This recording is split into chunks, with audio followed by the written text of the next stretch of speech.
The fact is, only 1 out of 10 companies sustainably grow for 3 years in a row.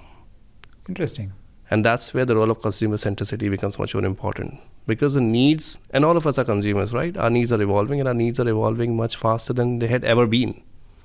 In that context, are we as brands evolving? Do we first know how consumer needs are evolving? Right. And that's where the role of becoming customer-centric organization is required. And that's where consumer insights help you. Consumer insights try to help you in understanding where the trend's moving, right? Where's the tension in the minds of the consumer? Can I exploit that? What's the new space to enter? Okay. Right?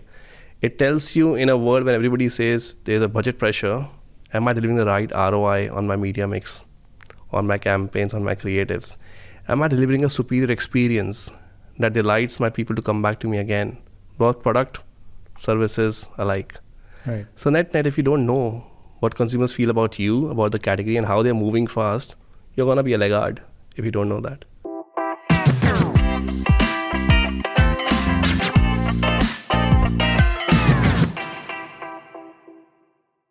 Ankit, welcome to. I've just got talking to you like 5 minutes. If we did not have a podcast to start, we would have continued the conversation. Considering the sheer number of common friends we have kind of ramped up in 5 minutes across our organization. Small industry, you know. Yeah, it's a small industry, and especially considering that you had certain point. So Ankit, welcome to Podcast with Lijo. Thanks, Lijo. I know you're working with Kantar right now and career panning the research industry. So I will not try to explain that. I would leave it to you the way you want to structure your entire experience in the industry. Thanks, Lijo. Thanks for inviting me and lovely being here. I think if you ask me, anybody who asks me, who are you, as I am a nomad. Okay. I went out of my home when I was 8-year-old into a boarding school and have been just moving cities. 12 years ago, as a 21-year-old young guy, I moved to Dubai and made it at home. Okay. So Dubai gave whatever I've got till date. Right. So I say Dubai home. I started my career in India with Nielsen. I worked on telecom accounts where certain commonalities we saw with each other.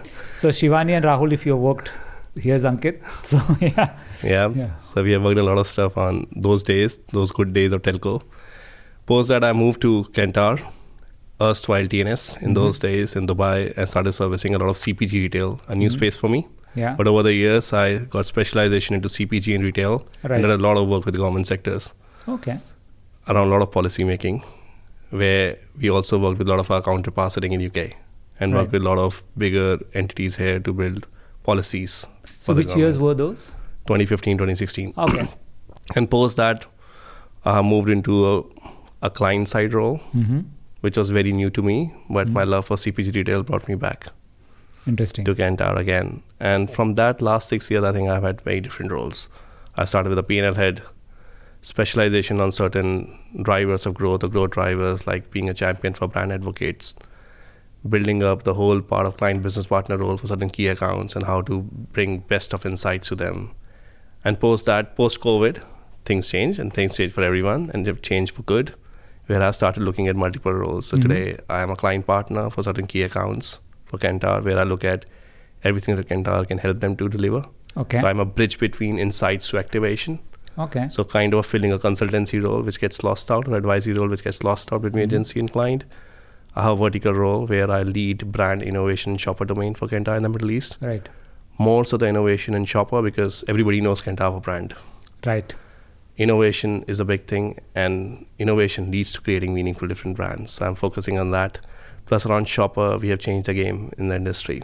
In the last couple of years as well, the way shopper insights have evolved and the kind of stuff that we have worked with different clients and the kind of work that we have done, I think that's something new to the industry that we brought in. Yeah. So maybe with that, let's just jump into the first question that I would like to ask for my listeners, is right. Now, these are terms that people who are very close to the research industry may know. But suppose a marketing head of an organization was listening, like, or even somebody who's a newbie who's into marketing. What is consumer insights, and why should any brand consider consumer insights as part of their entire marketing planning? So think from the perspective, the businesses are alive because they sell to consumers. Right. To grow, and I always say growth doesn't happen in quarters. 1P of marketing doesn't drive growth. Promotions lead you to win quarters. They don't lead you to deliver sustainable growth, right? The fact is, only 1 out of 10 companies sustainably grow for 3 years in a row. Interesting. And that's where the role of consumer centricity becomes much more important. Because the needs, and all of us are consumers, right? Our needs are evolving, and our needs are evolving much faster than they had ever been. In that context, are we as brands evolving? Do we first know how consumer needs are evolving? Right. And that's where the role of becoming customer-centric organization is required. And that's where consumer insights help you. Consumer insights try to help you in understanding where the trend's moving, right? Where's the tension in the minds of the consumer? Can I exploit that? What's the new space to enter? Okay. Right? It tells you in a world when everybody says there's a budget pressure, am I delivering the right ROI on my media mix, on my campaigns, on my creatives? Am I delivering a superior experience that delights my people to come back to me again, both product, services alike? Right. So net, if you don't know what consumers feel about you, about the category and how they're moving fast, you're going to be a laggard if you don't know that. So as a brand, like for example, you very clear the benefits are very stated, right? As a brand, how do I look at the ROI? Like considering it's a new product development, right? And we are looking consumer research.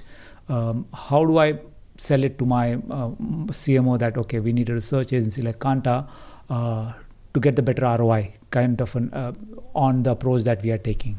Yeah, so I think it boils down to the business question that you have, right? There are multiple ways a business can grow. A business can grow by growing volumes, making same people buy more or getting more people, right? Or can also value trade, is can I charge a premium? And that's a big question which marketing world talks about it, but don't do enough. That what is the pricing power for your brand? And we always talk about if we increase price and we go down, right? And also about if I'm putting so much money on media, what's the ROI? The point I would like to make is when you talk about insights, insight doesn't give you the real ROI. It's not a consultancy who says, cut the cost or else you would lose $10 billion. We don't do that, right? What we tell you is this is the opportunity to grow further. As an industry, we actually try to provide you opportunity for growth than cost cutting. And I would say that's how ROI comes in. And ROI doesn't come in short term. ROI also comes in long term. And balancing the short term, long term is quite critical. And yes, that's where the industry has evolved. Over the years, we know how to balance short term, long term. Okay. So anything that we do, any work that we do, and that's where the infusion of analytics has become a very big thing in the industry, is how we are able to identify across a lot of data pool that you're sitting with, what are the short-term indicators, what are the long-term indicators. That defines ROI. But yeah, you need to start somewhere. Correct. And start somewhere small, become big, and over time you see the value of what insights add on to it. But without it, we are literally data rich and insights poor.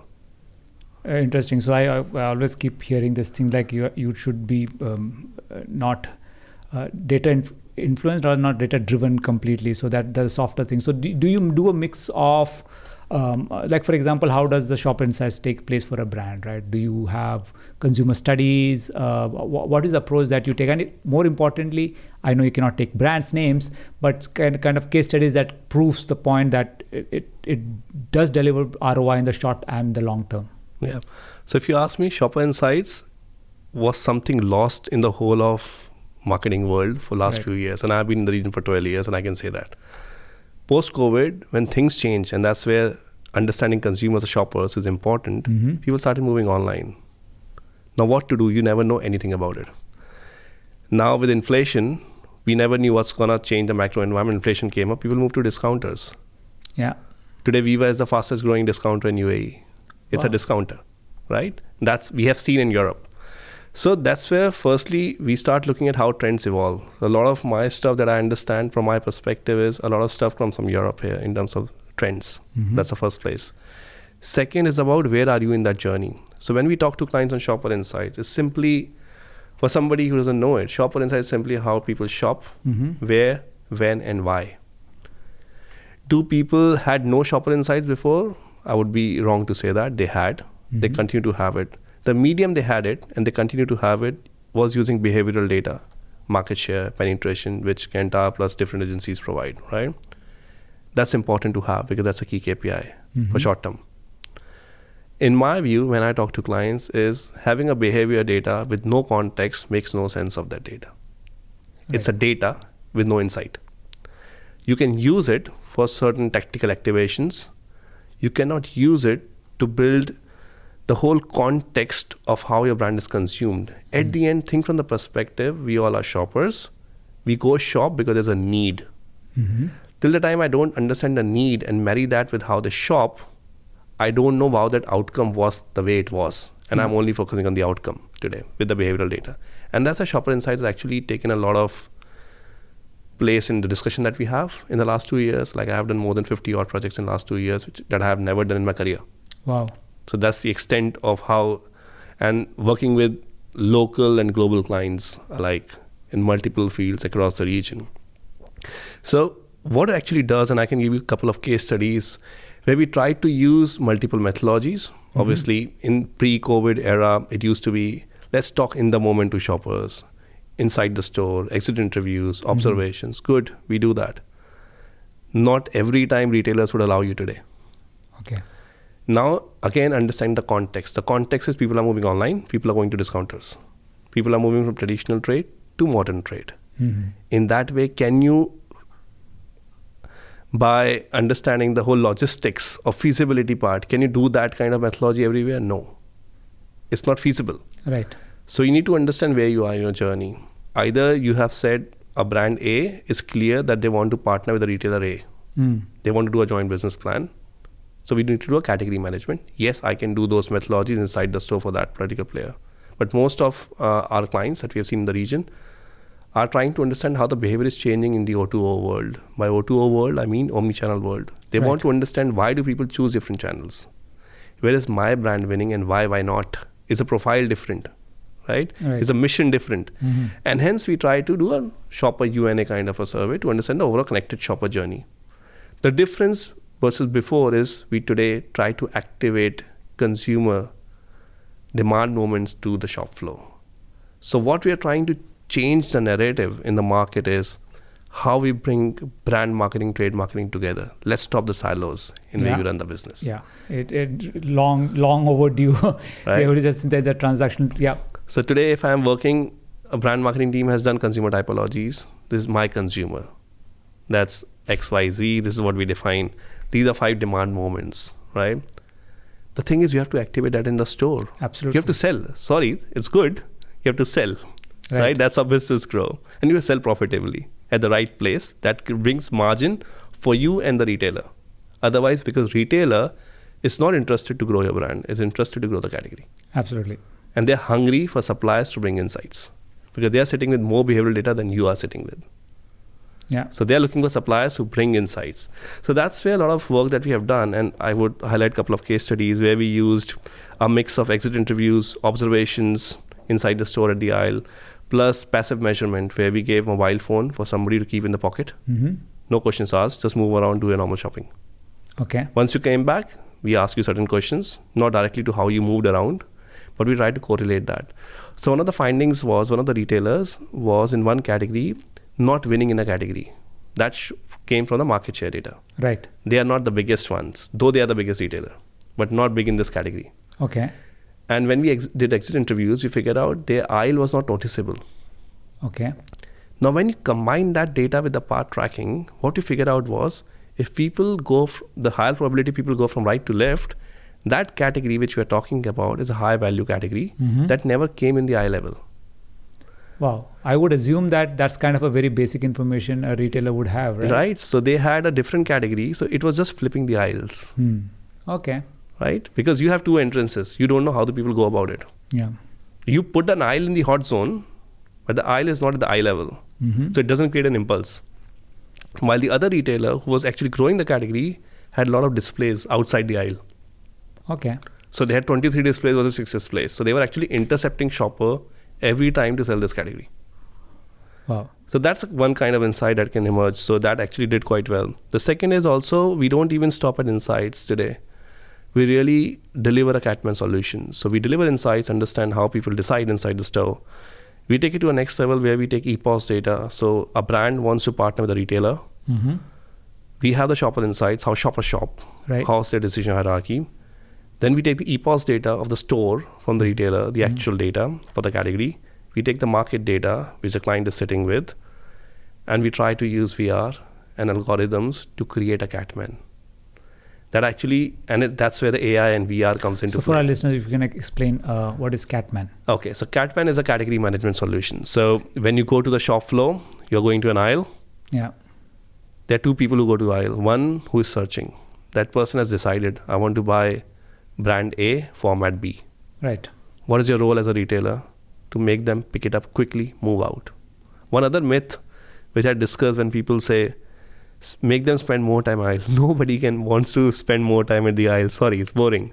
So people spend hardly 50 seconds in an aisle. Yeah. So your job as a retailer is to make them buy quickly and move out. Otherwise, there's a walk away. Walk away is a metric that retailers looks at, right? Yeah. The second thing is a person like me who is a browser. I love interacting. Right. So your job is to give me a reason to buy. Yeah. Two people, but you target both the people. And that's where category management comes into play, to see what is the most important. It tells you how the aisle should look like. Should it be brand blocks? Should it be flavor blocks? Should it be format blocks? Depending on how shoppers shop. Interesting. Yeah. So that the findability is easy, the searching is easy, pickup is easy, and there's no walk away. This is what retailer is interested to know. Retailer is not interested to know whether people buy a product. Yeah. Yeah, because they want to go to the category. Now, the second work that we did was around when we took the shopper insights, married that with the EPOS data. EPOS data is something that a retailer is sitting on the actual data of the category purchased. They know it because you scan. They scan the products. Plus the market data is a third-party agency who covers the whole market. Right. Marrying all of this actually tells us what is the right assortment and what should be the planogram look like. Right. And we predict what would it lead to growth. And that's a kind of a simulator you can play with. Do you have eye trackers in place for the? So eye tracking and all is also used, but again, most of the time we have now learned what eye tracking gives. Eye tracking tells you that's a diamond position, Right. nothing else, right? It tells you if at times you want to understand how people normally shop. We have started using that more in qualitative phase than the quantitative phase. Okay.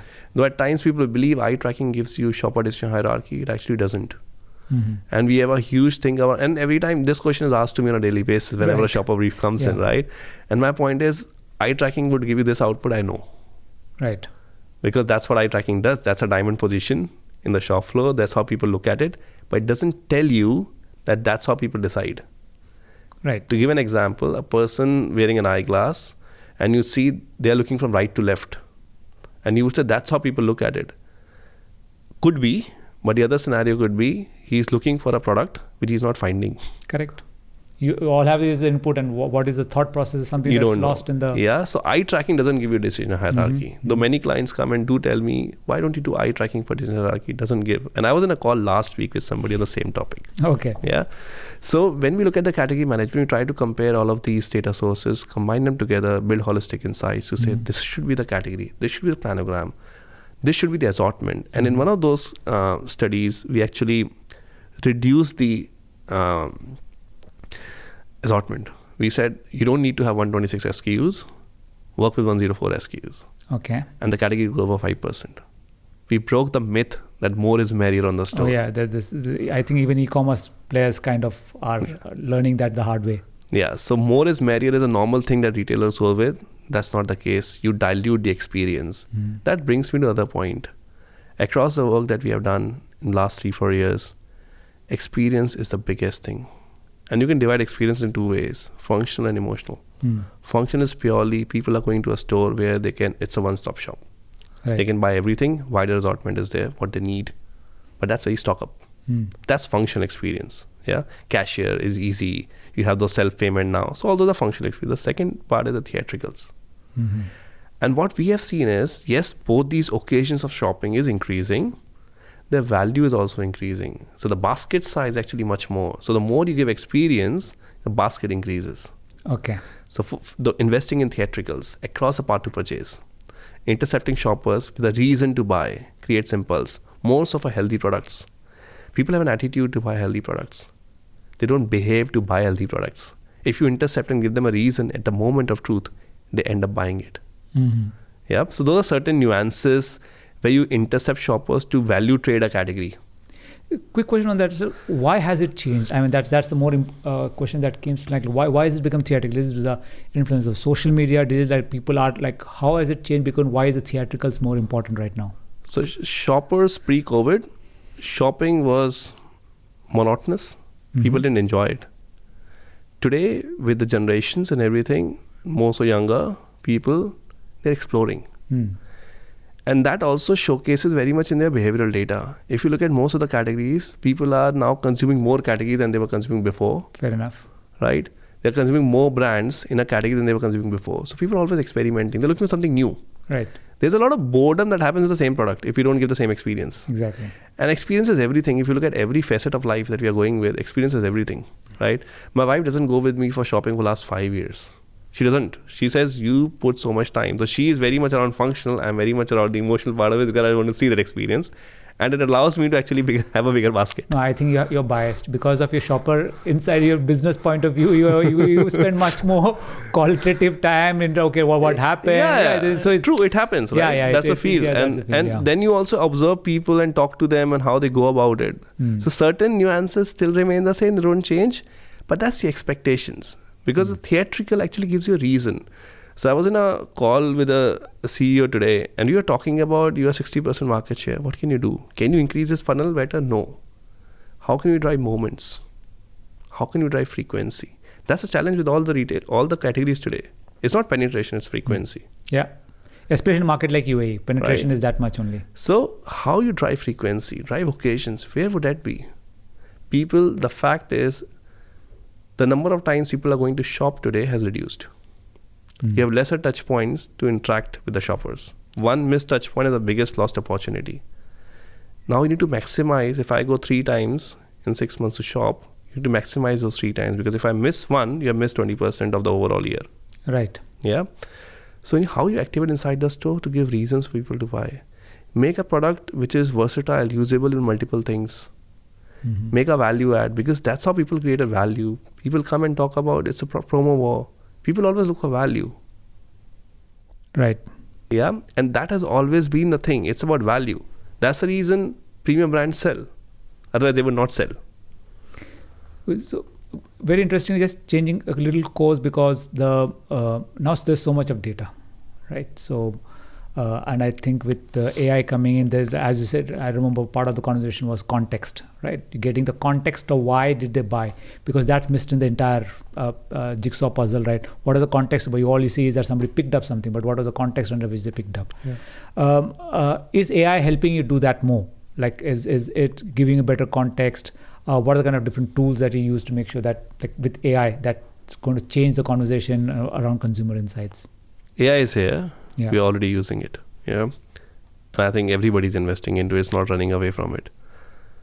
How we are using it could be different, right? First, the most important thing, we are using it responsibly by following the GDPR guidelines. Right. The reason being, we are a data company, right? That bases consultancy out of that. And we have confidentiality things with data. We cannot put it on public. So when we use AI, we don't just use AI for the sake of it. We are using it responsibly. And obviously for that, we do a lot of beta testing to see how we are using it responsibly. Okay. It's not available to all for most of the cases, but there are a lot of things which are available to all in the market now. And I will break it up in that way. So from the perspective of AI on a regular day-to-day basis, there are certain mundane tasks that happens in the industry nobody likes. If you talk to a manager in SRE, they will say, I don't like it. Making a questionnaire. Yeah. Building the data Excel. Yeah. So we are doing a lot of stuff around how, over the years, we know the right questions to ask through behavioral science, activating system 1. That's the right questions to ask to get the right answers and right quality of information. We are using AI to how we build it up. Okay. That's one application. The second application is you get a huge data sets, more so in shopper insights. There's a lot of data. How can you summarize it? Yeah. AI can beautifully do it. Yeah. Yeah. So the focus of the person then moves into creating activation plan, then really finding. And that's the journey that the whole industry is going to take. Moving from data to insights, which we did, to really so what. That's the thing. So what? Now what? Let's not talk about findings. Yeah. That's going to change the way everybody talks, and that might also mean the skill set needs to be changed. So when you say developing the questionnaire, now always the developing the question always had this thing of human bias, right? When you're developing the questionnaires, the person who's asking the question has got a bias. So does AI bring its bias to it? Is there a risk? Is there a checkpoints that make sure that there is no AI, whatever bias is there, because it finally input that goes in, right? And Google is finding it the hard way. Yeah. But is there anything that goes in to have those checkpoints on a human level? There are, right? So like few things over the years, standardization, automation is happening. Yeah. So we already have automated templates for certain things. Like Kantar, for example, is a brand business. We are the leaders in the brand business. So we do everything to shape brands for future. We take pride in that. But we do know how to get the answer in the right way. There are a lot of audits and all have been done in the past. So we know what is required to be asked. And we have certain templates to be used. That saves time. It's about how today an individual is building, using those templates to build it further, is how AI can do it. Obviously, there would be a role to check it, right? But we are moving towards standardization. And there's a need. There's a need because you need right normative database to make sense of how evolution is happening in the categories, brands, and everything. For that, you need to ask questions in the right way. Second is a bigger need of speed that can only come when you start building automation in place, right? So yes, manual interventions are there, but the first level, which a researcher was used to do, is already over. Okay. So we have platforms which are end-to-end. So today, we have a platform called Marketplace, where we use our IPs, which are end-to-end automated. Okay. When I say end-to-end, we log in the job, we download the questionnaire, send to the client. And there are certain changes required, we do it. We click off a button, the survey goes on live in 6-7 days, or even for some in 2 days or 3 days, 24 hours. We get the output templated in the deck we are supposed to send. Now my role is to make sense of it. As simple as that. And that's happening. Yeah. Would that be needed in a few years' time with AI, making sense of it? It would still be required. Okay. And I would put it from the context of how AI is going to be used. So today, AI is used more to bring effectiveness and efficiency, right? Later on, AI is going to be talking about giving an edge. And that's where the roles might change. The skill set required might change both at the client end as well as the agency side. Is about, let's not talk about data is good or bad. Let's not talk about what this is saying, that is saying. This is the summary. Okay. Let's talk about what to do with it. So the role of an insights person would move away from finding, charting, making a report, to really knowing a client business, answering a question to give a suggestion. And that's where you remove the line between insights and consultancy. Yeah. Right? And that has always been the thing. What is our role? And I can tell you, I had a word with somebody a few years ago. That person was in consultancy for 24 years and became a CEO of an organization. And he asked me what consultants do, different from insights. I said, they have futuristic stuff. They have a growth perspective. He says, no, 90% of the consulting work actually is cost cutting. Yeah, fair enough. Yeah. They don't know the category. You know the category. The difference is, we are not talking that language. We're not talking to right stakeholders at times in the business. And I've seen that change with my role around client business partner and everything. When you talk to the right stakeholders, your outputs actually get enhanced. You know the bullseye. You know what you want to talk. The old days, which you might have also seen in your marketing role, 100 sliders, 50 slides. I'm not a fan. I don't have patience for sitting for 1 hour of a presentation. Can I have it in 10 slides? That's the most difficult part. Yeah. That will still be there. Those 40 slides would be created by AI. AI would give you, this is what it is. AI doesn't know the context of the business. AI doesn't know what you are trying to do as an individual or CEO of an organization. Right. He doesn't know your vision. He knows your business data. This is your challenge. This is what we see from consumer or shopper. Yeah. What he doesn't know is what is the vision. That's where the real challenge happens. How to make use of it and deliver to the vision. At the end, in any businesses we are, at a client agency, we are always behind a vision. Very interesting to say that does not know what my business wants. or what are my plans for my businesses on that. For example, most of my business is online. So one part of the omni-channel conversation that we missed out, like we spoke in detail of how retail and aisles and stuff. So what is the impact on online, like e-commerce kind of a thing? How does brand look at, or for that matter, Kanta, research, how has it evolved? I'm sure the data points are much more now than in the last, even pre-COVID for that matter, right? So how does the consumer insights play a role in the online part of the omni-channel mix? Yeah, so from our data, we know almost 45% of shoppers in UAE shop online. Okay. The contribution in the FMCG of online is increasing from 5% to 7.2% in last 2 years. Okay. That's huge. Huge. And we also know that the basket size in online is much bigger than the offline. So the whole traditional way of funnel actually goes for a toss when you are in the online world. Mm-hmm. So how you present yourself, the taxonomies that are used are actually quite important. And that's why we're helping clients to understand how people shop e-commerce. Using surveys, using user design, UX, to see how things are. We worked with a client a couple of years ago where the category is 90% penetrated offline. Wow, okay. Yet only 5% penetrated online. But we know 45% shop online. So why are they not buying this category online when they're purchasing that category offline? Right. And we figured out the issue was with the taxonomy. Mm-hmm. So through UX and the quant, you can figure out, okay, this is the normal journey. You are not part of that journey, is where you miss out, right? You missed out at the shop floor because you were anyway the destination category. The moment people go onto the shop floor, which is e-commerce, e-tailer, they search. The taxonomy is poor. So those kind of insights do come into light, and we are trying to work on e-Catman in that way. And that is something which is coming a lot. Hasn't been a lot of work done around it? No. But in the last 1 year itself, there have a lot of been discussions around it. In the last couple of weeks, a lot of discussions with new clients around how to want to grow in the e-commerce. So that thing people see, now they're thinking long term. Right. It has to be there. And that is important. Because if you look at all the stuff that I have done on e-commerce, why big brands used to win in the previous years? Because of low entry barriers. So no hard entry barriers. Or there had been a lot of entry barriers, right? There are no entry barriers now with e-commerce. A private label can win. A private label has won in Europe and other markets, right? So it's all about how you can really differentiate your brand. Do you really know what are the demand moments in your category? Do you have a portfolio that caters to a demand moment in a category? And that's how I start linking the bigger part of core consumer need to a shopper. It all boils down to that.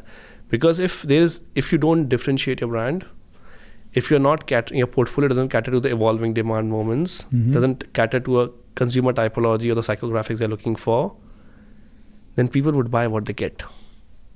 And one insight we got from a research shopper insights research last year was from behavioral data, that category is 70% purchase on promo. I keep talking to like a chart accountant and say that the discounted sale is just, it is not part of the acquisition cost that they look acquired user or lifetime value also. So it's 70% is humongous. Yeah, and then you say, should I invest in brand marketing? It's completely a trade role. We did shopper work, and in that what we did was we do something called touchpoint modeling. In touchpoint modeling, we try to, like I said, we look at where the context of the need started to what happened inside the store. Right. And we understood which brands they consider before they enter the store, the touch points they interact with like TV, YouTube, other outdoors and all. Then they move inside the store, which touch points they interact, store promoter, different POSMs and all the stands and everything. And we try to run a model to say, okay, what actually led to a purchase? The insight that came out was 30% was because of equity alone. 70% that was pre-store touch points and in-store touch points. 15% was pre-store word of mouth. That you can also combine into equity. That's advocacy, right? So 45% was actually equity.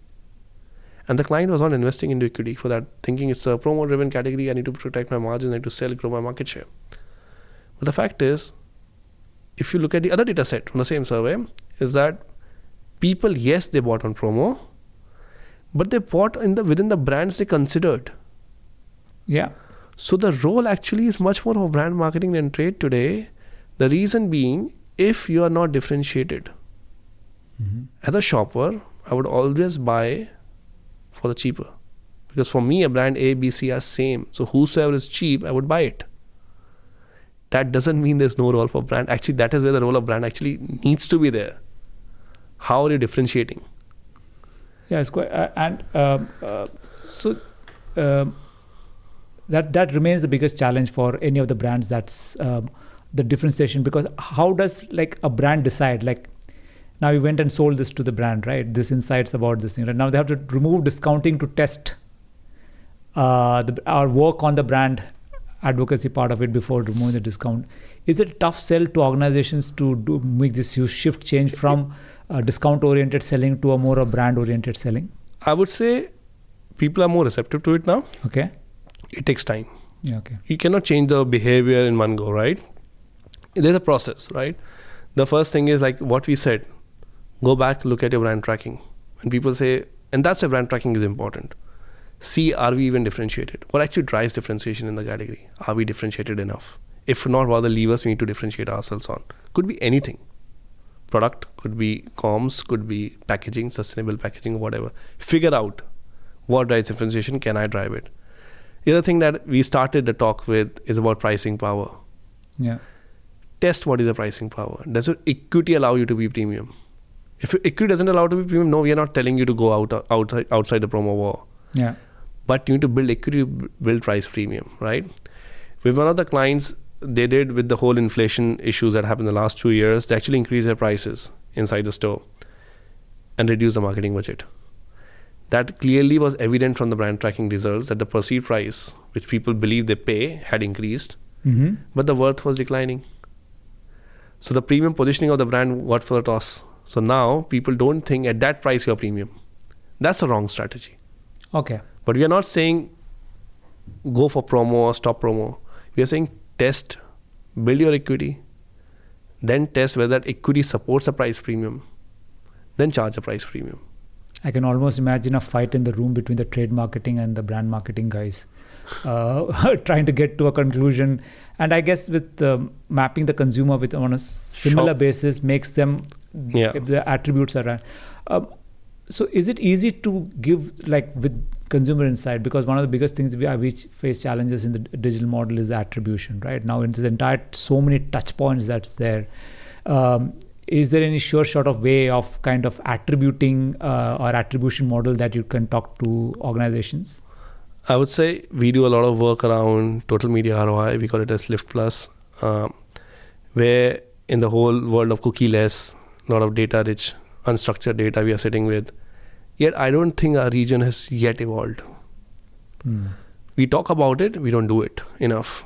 But if you look at the Western world, that's how ROIs are actually built. And AI is already infused in the way we work.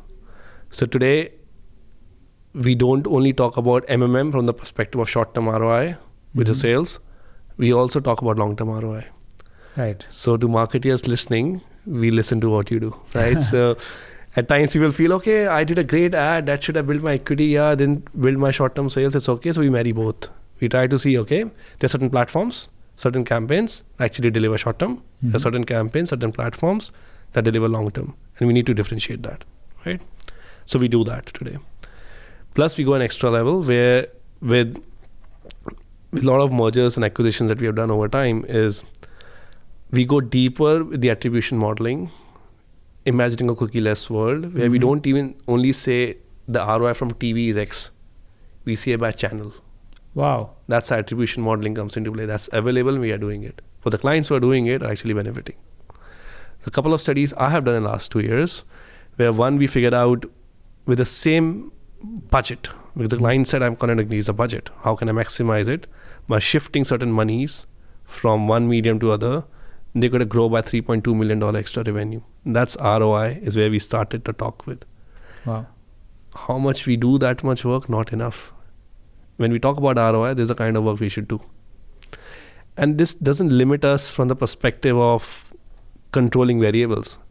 I had even taken temperature as part of that variable because the category was like that.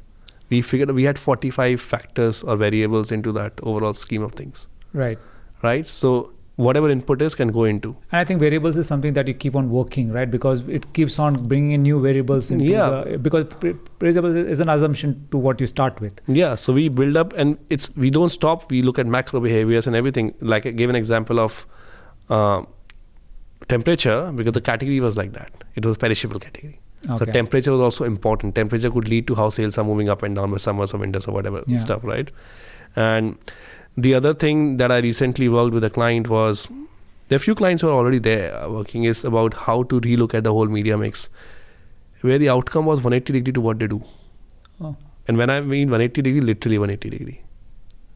So they had to change the whole strategy of how they were looking at media. Otherwise, you would come and say, okay, I'm spending so much money and it's not showing on the brand tracking data. It doesn't show on sales.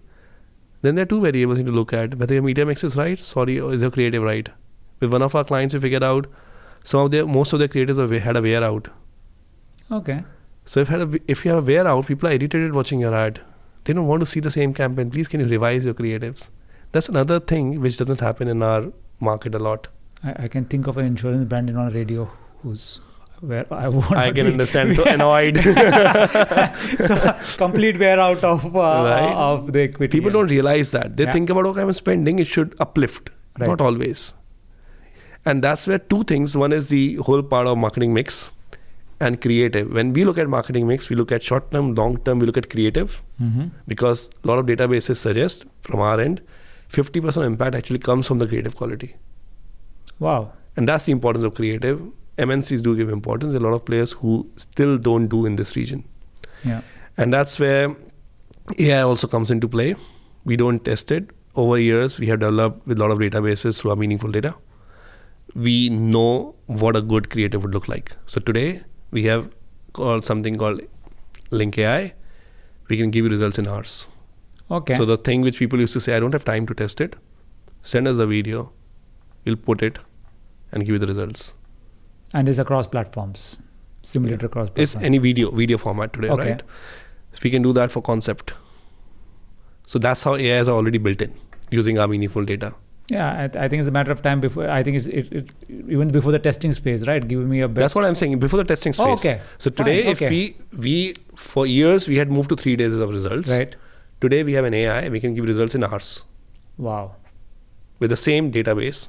Obviously, the granularity would change. Yeah. It happens, right? If you go much granular, you spend much more time. But we can give you a green, red, or an amber, right? So that's one way of becoming much more consumer-centric faster, because creative plays a much bigger role. I did one of the other MMM with one of the clients last year. Their market share is all-time high. Mm-hmm. Tracking data doesn't support that. Okay. And when we did the overall, the unified marketing mix modeling, we figured out the growth is happening. It's not equity led. So it's growing in short term, but not grow in long term. And that's the reason why you should look at short term and long term both. Okay. Because the growth is market factor led. It's not led by driving the equity, and hence why the tracker was not supporting. Right. So those kind of insights do come up. And then we use this data in an AI powered platform, which can work as a simulator for you to work around and predict if this is going to be my media mix, what would be the results. So so we are literally working in always on kind of a model. Even for MMM, which used to happen once in 3 years, today you're sitting with models which are always on. Yeah, I think MMM has kind of evolved now to be a part of the always on Yeah. kind of numbers. So thanks a lot, Ankit. Like I could go on and on and on. It's really exciting, and my team will have a tough time cutting into the smaller formats. So immense learning today. I take away. So if somebody wants to get in touch with you and wants to have some kind of questions based on the podcast or anything otherwise, where do they get in touch with you? I'm available on LinkedIn. It's Ankit Dhingra. I work at Kenta, so you can search me Ankit Dhingra Kenta. You will find me. So thanks a lot once again, Ankit. And it's been a pleasure. Thanks, Lijo. Thanks for inviting me. Pleasure's Thank you. mine. Thank you.